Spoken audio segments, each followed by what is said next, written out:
Marie-Sabine Roger, la tête en friche. J'ai décidé d'adopter Marguerite. Elle va bientôt fêter ses 86 ans, il valait mieux pas trop attendre. Les vieux ont tendance à mourir. Comme ça, s'il lui arrive un truc, je sais pas, tomber par terre dans la rue ou se faire gauler son sac, je serai là. Je pourrais arriver tout de suite et pousser les gens du milieu, leur dire « Ok, c'est bon, tirez-vous maintenant, je m'en charge. » C'est ma grand-mère. Ce n'est pas écrit sur sa tête qu'elle est seulement adoptée. Je pourrais lui acheter son journal, ses bonbons à la menthe, m'asseoir près d'elle dans le parc, aller la voir au peuplier le dimanche, et rester pour manger avec elle à midi, si je veux. Bien sûr, avant aussi j'aurais pu, mais je me serais sentie en visite. Maintenant, ce sera par plaisir, et aussi par devoir. C'est ça qui est nouveau, les obligations familiales. C'est un truc qui va bien me plaire, je le sens. Ça me change la vie de l'avoir rencontrée, Marguerite. Avoir quelqu'un à qui penser avec plaisir, quand je suis seule, quelqu'un d'autre que moi, je veux dire, ça fait drôle. J'en ai pas l'habitude. Je n'avais jamais eu de famille avant elle.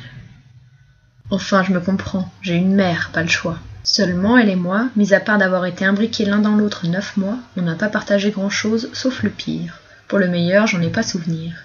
J'ai un père aussi, forcément, mais j'en ai pas profité bien longtemps, il a fait son affaire à ma mère, et basta.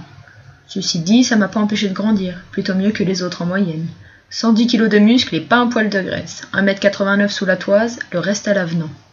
Si mes parents m'avaient voulu, j'aurais sûrement fait leur fierté. Pas de chance. Ce qui est nouveau pour moi également, c'est qu'avant Marguerite, je n'avais pas encore aimé quelqu'un. Je ne vous parle pas des choses sexuelles, je vous parle de sentiments sans qu'on aille au plumard après. Tendresse et affection, et confiance, et tout ça. Des mots que j'ai encore un peu de mal à prononcer, vu qu'on ne me les avait jamais dit de plein pied, avant que Marguerite en parle. Des sentiments très convenables et purs. Je tiens à préciser, parce qu'ici j'en connais qui seraient largement assez cons pour me dire « Alors Germain, tu dragues les mamies? Tu te farcis le 3e âge ?»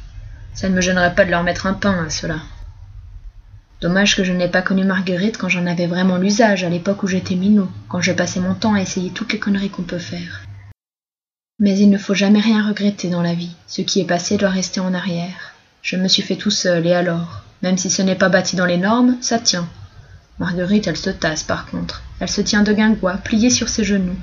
Va falloir que j'en prenne soin si je veux vraiment qu'elle me dure. Elle a beau faire sa maline, elle est fragile. Elle a des petits os de piaf, je pourrais les casser entre 2 doigts, facile. Je dis ça comme ça, c'est pour dire. Bien sûr, je ne le ferai pas. Casser les os de sa grand-mère, faudrait être taré. C'est seulement pour montrer comme elle est délicate. Elle me fait penser aux petits animaux en verre filé qu'ils vendent chez Grandjean à la papeterie. Une biche surtout dans la vitrine. Elle est minuscule, avec des pattes fines, pas plus épaisses que des cils. Marguerite, elle est comme ça. Quand je passe devant cette biche, je l'achèterais bien. 3 €, qu'est-ce que c'est? Seulement, je sais que dans ma poche, elle se pèterait tout de suite. Et puis, où est-ce que je la mettrais? Chez moi, ce n'est pas très fourni en étagère pour poser la décoration. C'est petit, une caravane. Pour Marguerite non plus, je n'avais pas de place au début. À l'intérieur de moi, je veux dire. Lorsque j'ai commencé à m'attacher, j'ai bien senti que je devrais me faire de l'espace, rien que pour elle et pour mes sentiments. Parce que l'aimer, ça me venait en plus du reste. Tout ce que j'avais déjà dans le crâne, et je n'avais pas prévu ça. Alors j'ai fait mes rangements. Du coup, je me suis rendu compte que je n'avais pas grand-chose à garder d'important. Je m'encombrais de tout un tas de bordel imbéciles.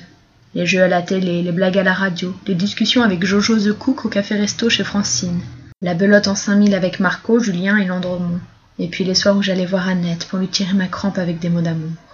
Mais ça, c'est bon pour la tête, au contraire. On ne peut pas penser avec les burnes pleines. Pas de façon correcte et profonde, en tout cas. Annette, j'en parlerai une autre fois. C'est plus pareil entre elle et moi.